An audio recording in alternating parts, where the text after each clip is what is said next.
somo la leo ningesema kwamba ungeweza kuandika kwamba Roho Mtakatifu na utakaso wa damu ya Yesu.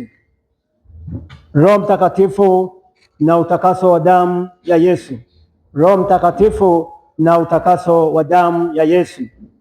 Najua kwamba tumetoka kwenye Pasaka, tumemaliza Pasaka au kumbukumbu ya Pasaka hivi karibuni, na natumaini bado tuna hisia za mateso ya Yesu na damu yake iliyomwagika pale msalabani. Wanatufundisha mahala fulani, kawaeleza jinsi ambavyo damu ya Yesu Kristo ilitoka katika maeneo mbalimbali, kiwemo mgongoni, kiwemo usoni, kiwemo kichwani alipovikwa ile taji ya miiba, lakini kiwemo miguuni alipopigiliwa msumari, kiwemo mikononi alipopigiliwa msumari, kiwemo ubavuni alikochoma mkuki, kiwemo pia mgongoni alikopigwa mijeledi. Kwa hiyo unaweza ukaona kwamba damu ya Yesu Kristo iliyotiririka pale haikuwa ndogo, ilikuwa nyingi sana, na ile ya ubavuni bila nasema kwamba yalitoka damu na maji, na hayo yote tumeyaona katika Pasaka. Na ukweli tunamshukuru Mungu kwamba pia tulikuwa na mwalimu mzuri mahali hapa, tulikuwa na mtumishi mzuri aliyetuhudumia mahali hapa. Jina la Bwana Yesu libarikiwe. Amina. Kwa hiyo tunaposema Pasaka tunaongelea hicho hasa nguvu ya damu ya Yesu Kristo, ambayo hiyo imeweza kututakasa, na kitendo cha kutakaswa kinatupa kibali cha sisi kuwa watakatifu, na kwa sababu tunakuwa watakatifu, basi tunakuwa na kibali cha kupokea kipawa cha Roho Mtakatifu au kujazwa nguvu za Roho Mtakatifu. Bwana Yesu apewe sifa. Amina. Na kama ambavyo ukisoma katika kitabu cha Yoeli sura ile ya 2 mstari wa 28 mpaka 30, kama mtu mmoja angekuwepo angesoma, lakini Biblia inaongea kwa habari ya siku za mwisho, na mimi naamini kwamba tunaishi katika siku za mwisho. Tunaishi katika siku za mwisho kama ambavyo pia Daniel alisema kwamba siku za mwisho takuwa watu watapiga mbio kwenda huko na huko, na maarifa yataongezeka. Leo hii, siku za nyuma tulikuwa hatuna hata maiki za ambazo zilikuwa hazina yani hizi za without nini, nasema without, bila waya, unaona, wireless hatukuwa nazo. Kumbuka mtumishi wa Mungu Moses Kurora alikuwa akihubiri anatumia mic ya waya, na alikuwa muda mwingi unakuta anahangaika nayo, mara yuko hivi, akiruka hivi anaruka nayo namna hii. Unaona, kwa sababu teknolojia ilikuwa haijafika hapo, lakini leo teknolojia inaweza kukumbia mtu akaongea ukafikiri ni mtu. Unaona, teknolojia inaweza kufanya mambo mengi. Ni nyakati ambazo Daniel alitabiri kwamba maarifa yataongezeka, na Yoeli anasema siku za mwisho zitakuwa siku zile za mwisho, nitamwaga Roho wangu. Siku moja nilikwambia hivi, kwa kadri tunavyoenda katika mambo mengi, katika mambo mbalimbali ambayo yamkini mengine ni magumu, mengine ni mazito, mengine yanakurudisha nyuma, lakini ndivyo vile vile wakati huo Mungu anaachilia neema ya Roho Mtakatifu kwa wingi, ili kwamba tuwe na nguvu ya kupambana na hali ambayo tunaipitia katika ulimwengu wa siku za mwisho. Wanapewa sifa. Amina. Kwa hiyo Yoeli anatabiri kwamba siku za mwisho Roho Mtakatifu Mungu atamwaga Roho kwa vijana, kwa wanawake, kwa wanaume, kwa kila mmoja, na watatabiri.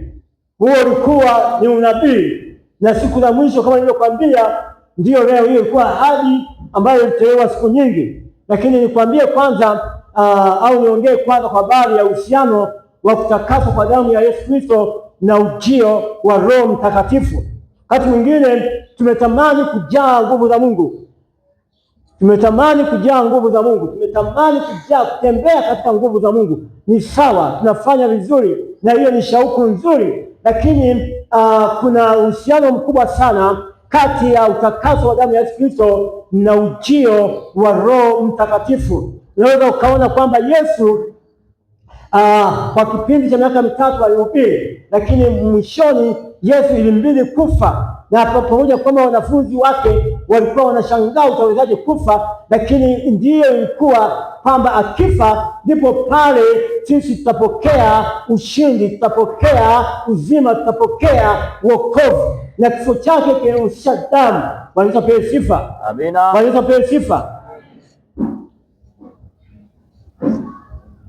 Mara nyingi tumemtamka Bwana na nguvu zake, lakini wakati mwingine tumesahau kila ambacho kinasababisha tuwe na hizo nguvu. Bwana Yesu apewe sifa. Amina. Na ndivyo tunatamka. Ndio, ni vizuri kujua kwamba Mungu hakumleta Roho Mtakatifu kabla Yesu hakusulubiwa msalabani. Lazima uangalie kwa nini Yesu alisulubiwa kwa msalabani, ndipo pale Roho Mtakatifu akashuka. Pana connection, pana uhusiano mzuri sana. Na damu ya Yesu iliyomwagika kutoka mwilini mwake ilikuwa ni damu ya utakaso, ndio iliyotengeneza mazingira yaliyofanya Roho Mtakatifu kushuka duniani. Yesu alikwenda mbele za Mungu kwa damu yake. Sote Waebrania au kusoma Waebrania sura ya 9:12 kwamba zamani makuhani walikwenda kwa damu ya wanyama patakatifu, lakini Yesu alikwenda patakatifu sio kwa duniani, alienda patakatifu pa mbinguni kwa damu yake mwenyewe. Alimwaga damu na ile damu akaenda nayo mbinguni. Kwa nini Yesu alikwenda mbinguni kwa damu yake yeye mwenyewe? Kwa sababu ilikuwa ni lazima mtu mmoja ambaye ni Yesu afe kwa ajili ya dhambi zangu, kwa ajili ya dhambi zako. Amina. Na alipokufa sasa, ndipo akapata ujasiri. Baada ya kuimwaga damu akapata ujasiri wa kwenda mbele za Mungu, wa kwenda mbele za Mungu. Mimi ninahisi kwamba alipokwenda mbele za Mungu baada ya ule ukombozi, baada ya ile damu ya kumwagika, maana wale makuhani kama nilivyokwambia walikuwa wanakwenda kwa damu za wanyama, lakini yeye anaenda kwa damu yake ameibeba. Na ninahisi kwamba kama ilikuwa bakuli, basi amebeba lile bakuli la damu yake iliyomwagika, anaenda mbele za Mungu, anamwambia Baba, nimekuja, nimemaliza kazi,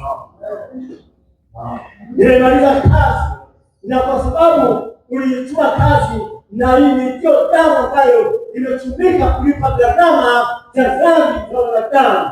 Dhambi zako zilitakiwa kulipiwa, dhambi zangu zilitakiwa kulipiwa, na gharama ile ilikuwa ni gharama ya damu ya Yesu Kristo. Akaiwakilisha katika madhabahu ya mbinguni, akaiwakilisha katika patakatifu pa mbinguni, akamwambia damu ili hapa Bwana Mungu Baba yangu nakupa hii damu ili kwamba ikiwezekana basi ile zawadi iliyowaahidi ukanipatie niwapelekee wanadamu. Jina la Bwana Yesu libarikiwe. Amina. Jina la Bwana Yesu libarikiwe. Amen. Yesu kabla hajafa aliwaambia wanafunzi wake kwamba nitawaletea msaidizi, nitamwomba Baba, naye Baba atanipa na nitawaletea. Lakini hiyo Roho Mtakatifu hakuweza kuja kabla ya Yesu kukamilisha ukombozi, kabla ya Yesu kumwaga damu yake. Kwa hiyo tunaona Yesu anamwaga damu, anakwenda nayo damu hiyo, ishia damu sasa, kwamba anakwenda na damu hiyo mbele za Mungu. Jina la Yesu libarikiwe. Amina. Jina la Yesu libarikiwe. Amen.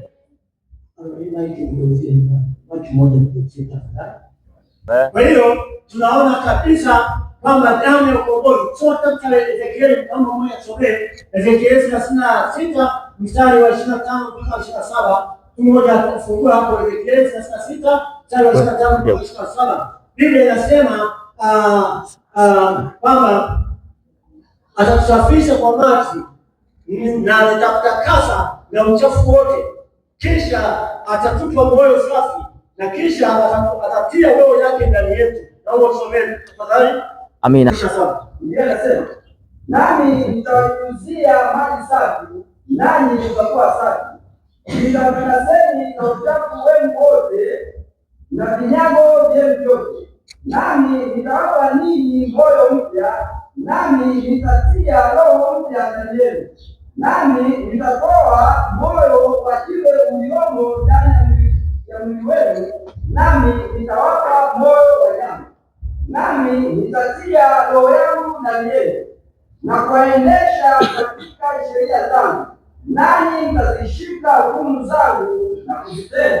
Kabla ya Roho wake kushuka, kuna hatua mbaya ambazo Ezekieli anazoa kwa Roho wa Roho, anatabiri kwa habari ya nyakati ambazo tulizo nazo. Anasema kwamba atatusafisha kwa maji. Neno la Mungu ndio maji. Neno la Mungu linakufanya umjue Mungu. Neno la Mungu linakufanya ufahamu yanayokupasa kufanya, ufahamu mambo mabaya ambayo pengine hayakupasi pia kufanya. Kwa hiyo neno la Mungu linasaidia, linamleta mtu mpaka kwenye wokovu, linamleta mtu mpaka kwenye kujua wokovu ni nini. Lakini baada ya hapo anasema nitakutakasa na uchafu wote.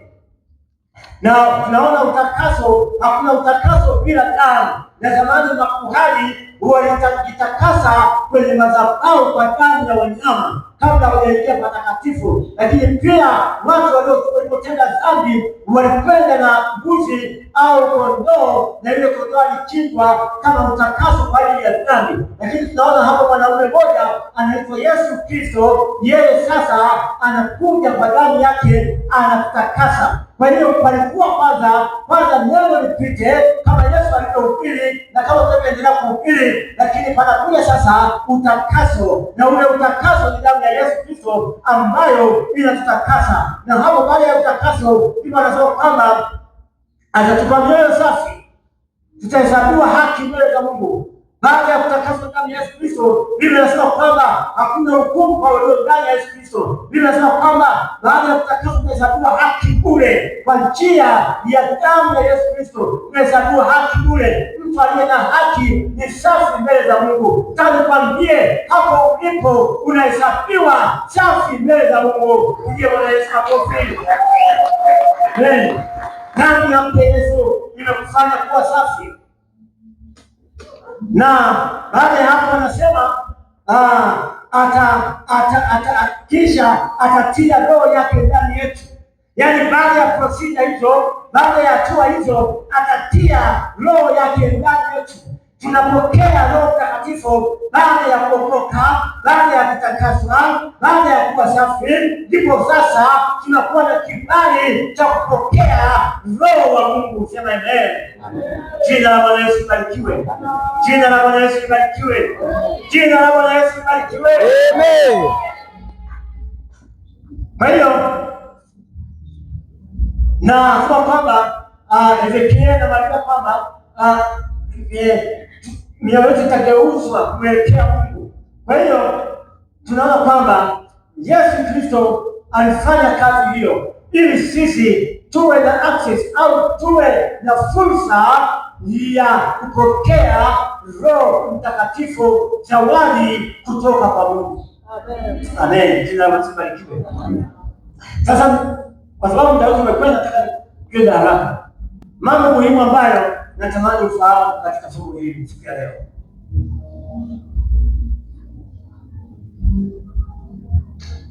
Kwanza, unapookoka unafanya agano la damu na Yesu Kristo na kuishi maisha matakatifu.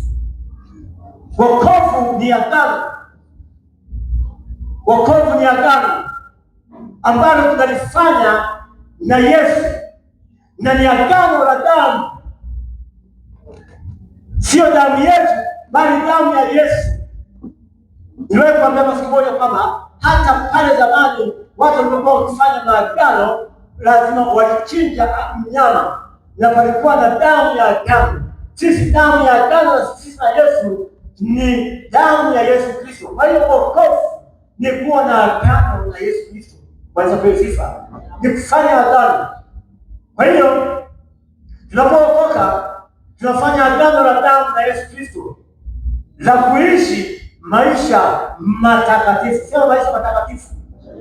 Maisha matakatifu ni agano la kuishi maisha matakatifu. Ndio maana mtu akiongozwa sala ya toba anaambiwa, anaposema ninampokea Yesu kuwa Bwana na Mwokozi wa maisha yangu, na lazima pia aweke nadhiri, aweke ahadi kwamba ninaahidi kwamba nitaishi maisha matakatifu, na ndipo ile damu ya agano inakuwa na nguvu na lile agano linakuwa na nguvu, kwa sababu ni kwa damu ya Yesu Kristo tunatakaswa na tunahesabiwa haki. Jina la Bwana Yesu libarikiwe. Amen. Jina la Bwana Yesu libarikiwe. Lakini la pili ambalo nataka ujue leo, ili kuimarisha agano lako na Yesu, Mungu atakujaza Roho wake. Hatua hii ya pili, ili kuimarisha agano la Yesu, Mungu atakujaza nini? Atakujaza nini? Roho wake. Roho wake. Yohana Mbatizaji alitabiri katika kitabu kile cha Luka sura ya 3 mstari wa 16, anawaambia kwamba tazama, ninabatiza kwa maji, lakini yeye ajaye ambaye siwezi kulegeza hata kidamu cha viatu vyake, yeye ajaye hatabatiza kwa maji haya, atabatiza kwa moto na kwa Roho Mtakatifu. Pigie Bwana Yesu makofi. Kwa hiyo hatukalii kusema moto wa mwisho, moto wa mwisho. Tunachokisema ni kwamba Yesu anasema atawabatiza kwa moto na kwa Roho Mtakatifu. Jina la Bwana Yesu libarikiwe. Kwa hiyo Yohana akatabiri hivyo. Kwa hiyo Yesu analeta Roho Mtakatifu kuimarisha agano, ili mtu uwe imara, ili mtu utembee katika agano. Unahitaji nguvu za Roho Mtakatifu, unahitaji nguvu za Roho Mtakatifu ili agano tembee katika agano. Na mimi natamani kutembea katika agano, sijui wewe, lakini kila aliyotoka Mungu anamtarajia atembee katika agano. Jina la Bwana Yesu libarikiwe. Jina la Bwana Yesu libarikiwe. Lakini la tatu, tambua hivi, utakaso ni kitendo cha muhimu sana kabla ya kujazwa Roho Mtakatifu. Soma kitabu cha Nyakati, hapo utasomea Nyakati wa pili sura ya 7 mstari wa 1 mpaka wa 3. Somea hapo. Taona hapa ni Sulemani alikuwa na taratibu ambazo alizifanya mwanzoni, taratibu za ibada, taratibu za dhabihu. Alipomaliza kusomea sura ya 7 mstari wa 1 mpaka wa 3, Biblia inasema basi Sulemani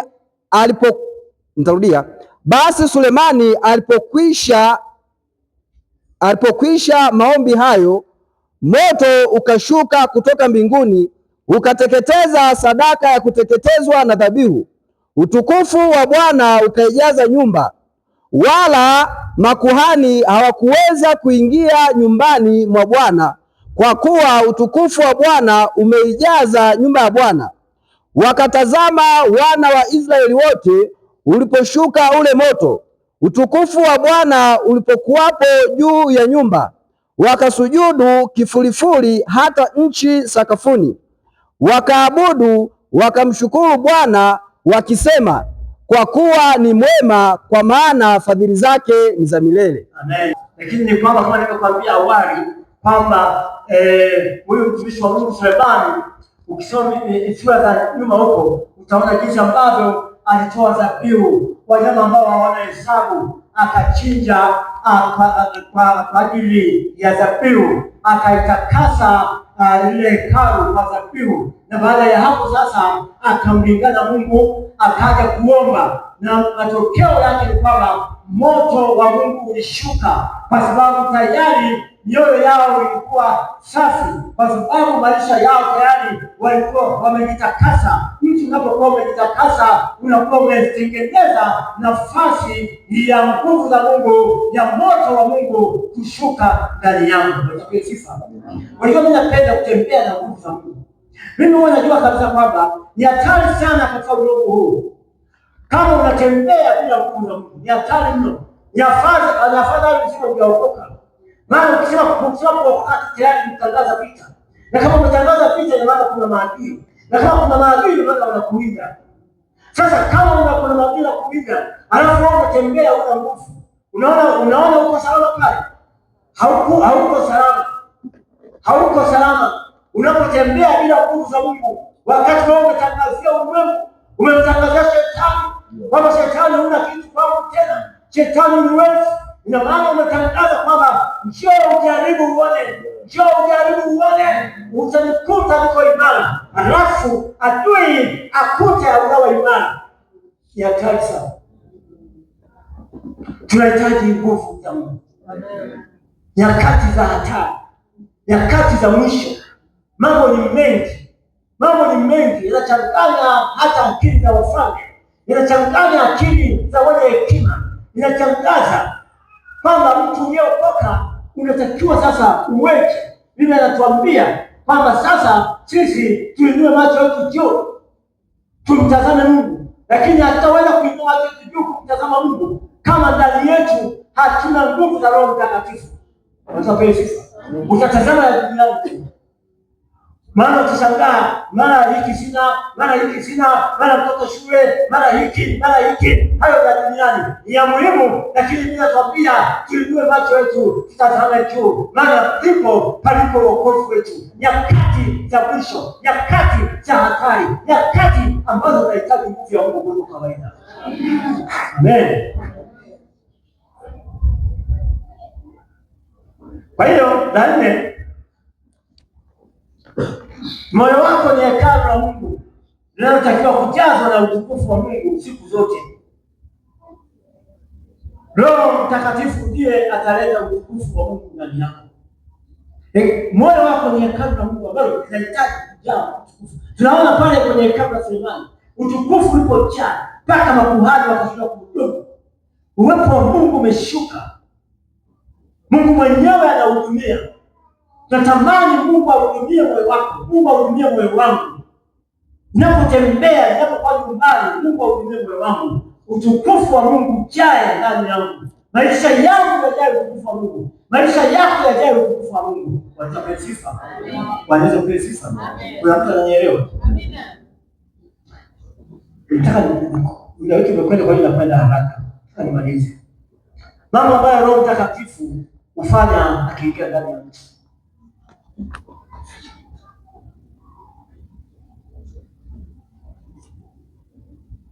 Mambo ambayo Roho Mtakatifu hufanya akiingia ndani ya mtu. Jambo la kwanza, Mungu atatembea kwa karibu sana na wewe. Mungu atatembea kwa karibu sana na wewe. Hilo ni jambo la kwanza. Roho Mtakatifu akiingia ndani yako, Mungu atatembea kwa karibu sana na wewe. Hutajiuliza, mbona sihisi uwepo wa Mungu ndani yangu? Uwepo wa Mungu utakuwa halisia katika maisha yako. Ningeuliza watu ambao wamejaa Roho Mtakatifu, siku ulipojaa Roho Mtakatifu ulihisije? Sielewi. Lakini mimi nilipojaa Roho Mtakatifu nilihisi uwepo wa Mungu sio wa kawaida. Nashukuru Mungu kama sijapoteza hiyo hisia. Sijapoteza. Kama nilihisi, kama nilikuwa wapi, niliona Mungu yuko pamoja na mimi. Yaani huna sababu tena ya kupiga kelele Mungu uko wapi. Kwa sababu Mungu anatembea, kwa sababu yeye Roho Mtakatifu anapoingia ndani yako, yeye mwenyewe ni Mungu. Watapewa sifa. Kwa hiyo kwa vile ni Mungu, uwepo wa Mungu utaonekana. Maisha yako hayatakuwa ya kawaida. Watapewa sifa. Kuna mtu ananielewa? Hilo la kwanza. La pili, utakuwa na shauku kubwa sana ya kutembea kwenye njia za Mungu. Utakuwa na shauku kubwa sana ya kutembea katika njia za Mungu. Yaani hautalazimishwa na mtu. Hautapigiwa kengele kwenda kanisani. Utakuwa mtu wa ibada. Utakuwa mtu ambaye unatamani kuwa na Mungu kila wakati. Maana ndani yako panawaka moto. Anasema mtawabatiza, atatubatiza Yesu Kristo kwa Roho Mtakatifu na kwa moto. Moto wa Mungu unakaa ndani yako. Moto wa Mungu unakaa ndani ya maisha yako. Kwa hiyo kila wakati hakuna mtu wa kukumbusha. Roho Mtakatifu kuweza kwamba anawaambia wanafunzi kwamba atawakumbusha mambo yote. Kuna wakati wanadamu kwa sababu ya vitu vingi wanasahau. Lakini Roho Mtakatifu anakuwa ndani yako anakukumbusha. Kuna watu wengine wasahau hata siku za ibada. nimesahau. Leo ilikuwa ni ibada. Mungu nisamehe. Roho Mtakatifu leo ni ibada. Roho Mtakatifu atakwambia, mtumishi wa Mungu, hali iliyoko mbele yako sio shwari. Unatakiwa uchukue hatua ya kuomba. Unatakiwa uchukue hatua ya kuomba kama mti, kwa sababu mbele yako sio shwari. Atakufunulia yote. Hiyo ndio kazi ya Roho Mtakatifu, atakuweka wazi. Na mimi huwa ninashindwa kuelewa kwamba mtu anawezaje kuishi na kudumu katika wokovu bila Roho Mtakatifu. Kwa hiyo kama unakuwa umebeba mzigo mzito sana wa kutembea kama walivyotembea wale na sheria, maana wale walipokuwa katika Agano la Kale, Biblia inasema kwamba ilikuwa ni agano la sheria. Kwa hiyo walishika sheria na hawakuwa kweli hawakuwa Mungu. Hawakuwa watu wenye furaha siku moja. Maana mtu ambaye anayeshika sheria yuko ni rahisi kuivunja. Kwa hiyo akivunja anajisikia kuhukumiwa sana. Lakini sisi tunapokuwa na Roho Mtakatifu, Roho Mtakatifu anatufundisha, anatuonyesha njia ya kutembea. Jina la Bwana libarikiwe. Kwa hiyo utakuwa mtu wa ibada siku zote. Hautashawishiwa na mtu kwenda ibadani. Sisi zamani walikuwa na kengele kwenye dini iliyotoka. Walikuwa na kengele, natoka mbali, lakini kengele sikizi kwa sababu. Yaani kengele utaisikia. Muda wa nini? Wa ibada. Sasa fikiria huku mjini, kama kaenda kanisa lingekuwa na kengele, hizo kengele zingekuwa ni jamani. Hapa tu kuna makanisa mengi sana. Hapo chini pao na kengele, pale pao na kengele, pale pao na kengele, kengele. Sasa mchangani ni kengele hiyo ulifuata. Lakini kengele iko ndani yetu. Roho Mtakatifu ndiye anayetufundisha. Amen. Jina la Bwana libarikiwe. Kwa hiyo, lakini pia nataka mtazamo wako kwa Mungu utabadilishwa kuwa mpya. Mtazamo wako kwa Mungu utabadilishwa kuwa mpya. Utapata pendo jipya na kubwa sana kwa Mungu. Yaani mimi sijawahi kuona pendo la namna hiyo la kupenda Mungu. Nilipomjaa Roho Mtakatifu, yaani nikaona pendo kubwa sana. Na ile pendo halitapotea. Ile pendo la kumpenda Mungu litapotea tu wakati Roho Mtakatifu amehama ndani yako. Lakini sitegemee kwamba Roho Mtakatifu ahame ndani yako. Lile pendo la Kalvari, lile pendo la Yesu Kristo linamimina ndani yako. Hata ukiona mwenye dhambi unamhurumia, unampenda atoke kule. Sio unamcheka. Ukiona mwenye shida unamhurumia. Na ndio maana kwamba uko tayari kwenda kuwahubiria au kuwashuhudia watu ambao wako dhambini, kwa sababu ile pendo la Mungu. Sifa. Pendo la nani? La Mungu. Inakaa ndani yako. Kama Yesu, kama Mungu alivyopenda ulimwengu akamtoa mwanawe pekee, lile pendo la Mungu linakaa ndani yako. Sifa. Sifa. Lile pendo linafanya kazi nyingi sana. Hata kwa wanandoa, lile pendo ndio linafanya ndoa ziendelee. Upendo haubagui. Upendo unavumilia yote. Upendo unafanya nini? Everything. Ninapotaka kukate shauri wanandoa, huwa na kitu kimoja ambacho wanafikiria ni pendo. Pendo wa Mungu. Na hata si hapo tumekusanyika hapa, tunaongelea hapa hivi kwa sababu ya pendo la Kristo. Ukiondoa Roho Mtakatifu hapa, kila mtu atakuwa na mambo yake. Halitakuwepo kanisa. Kanisa ni Roho Mtakatifu. Ndiye mlezi wa kanisa. Maisha yako bila Roho Mtakatifu ni vigumu sana kuyaendesha. Mungu asaidie sana. Mungu asaidie sana. Si kama unanielewa. Kwa hiyo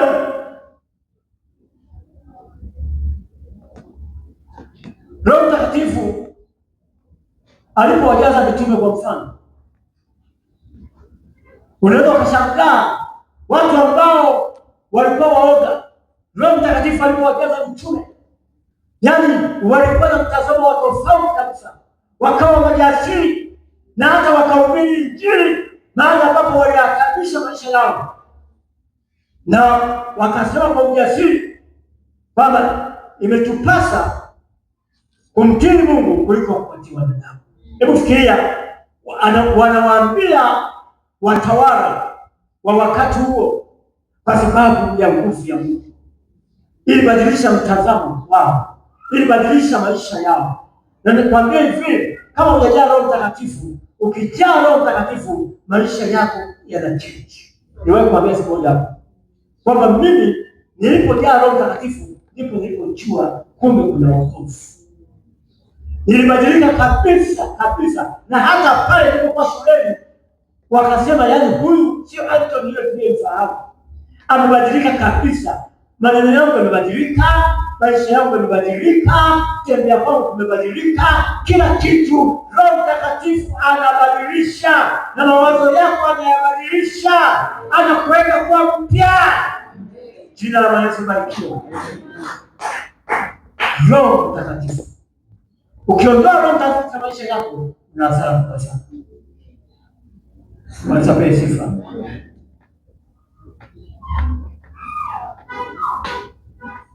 Tunahitaji Mungu atujaze Roho Mtakatifu hata sasa. Bila kwamba nyakati za mwisho atamimina Roho Mtakatifu. Kwa hiyo hata sasa Roho Mtakatifu bado aweza kutujaza. Katika kitabu cha Matendo sura ya 2 mstari wa kwanza kwa 4, kama msemaji tusomee. Pili mstari wa kwanza hadi wa 4, Biblia inasema hata ilipotimia siku ya Pentekoste walikuwako wote mahali pamoja. Kukaja ghafla toka mbinguni uvumi kama uvumi wa upepo wa nguvu ukienda kasi, ukaijaza nyumba yote waliokuwa wameketi. Kukawatokea ndimi zilizogawanyikana kama ndimi za moto uliowakalia kila mmoja wao. Wote wakajazwa na Roho Mtakatifu, wakaanza kusema kwa lugha nyingine kama Roho alivyowajalia kutamka. Petro anawahubiri sasa, wanasema tufanyeje? Maana wanaona kipawa cha Roho Mtakatifu ni kipawa cha nguvu. Roho Mtakatifu alipokuwa ameshuka, wakashangaa watu ambao walikuwa sio majasiri, walikuwa majasiri. Petro anasimama anahubiri watu maelfu, anawaambia hawa watu hawajaelewa, lakini ila ahadi iliyosema katika unabii wa Yoeli kwamba siku za mwisho watu Roho wa Mungu watashuka na watatabiri na watanena kwa lugha na watafanya mambo ya ajabu. Wakasema sasa tufanyeje? Wakauliza swali kwamba tufanyeje? Akaambia hivi, tubuni, mrejee mpate ondoleo la dhambi, nanyi mtapokea kipawa cha Roho Mtakatifu. Hitaji ni moja tu, kama ambavyo nimekwambia toka kule nyuma, kwa habari pale ambapo uwepo wa Mungu ulishuka, lazima palikuwa na matengenezo, lazima palikuwa na mambo yaliyoandaliwa kwanza, palikuwa na utakaso. Damu ya Yesu Kristo inabidi itende kazi. Damu ya Yesu Kristo lazima kwanza imsafishe mwanadamu, ndipo awe na access, ndipo aweze. Mimi niona baada watu wengine baada ya kuanza kuwawekea mikono, baada ya kuokoka tunaomba sala ya toba, anaendelea na ibada ya Roho Mtakatifu, kwa sababu tayari hekalu liko safi, kwa sababu tayari meza iko safi, chakula kinaweza ikaja. Wewe unawekaje chakula kwenye meza chafu? Mwanamke gani ataweka chakula kwenye meza chafu ambayo Roho Mtakatifu anatamani akae? Watapenda sifa. Amen. Safisha meza yako. Tusiwe kama Adamu. Unajua Adamu alikosa na mke wake walikosa, wakafanya dhambi, na Mungu alivyojaa pendo akawatafuta, akasema mko wapi? Anawatafuta, wamejificha.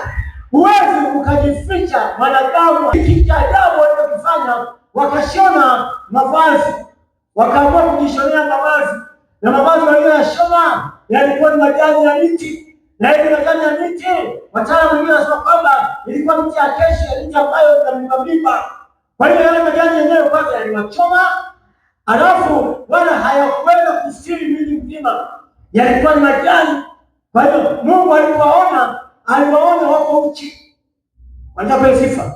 Hata wenyewe walikiri hivyo hivyo kwamba wako uchi, maana yale majani walioshona yasingeweza kustiri. Unajua mwanadamu anaweza akatengeneza namna fulani ya kujistiri maisha yake ya dhambi yasionekane, mambo anayoyafanya yasijulikane. Ndivyo walivyo wanadamu. Inaonekana na wewe kuna wakati ulishona mavazi ya majani, na yamkini pia unaweza ukawepo mtu ambaye umeshona majani ya miti, umetengeneza kama vazi la kujistiri, lakini nataka nikwambie hilo vazi halitaweza kujistiri.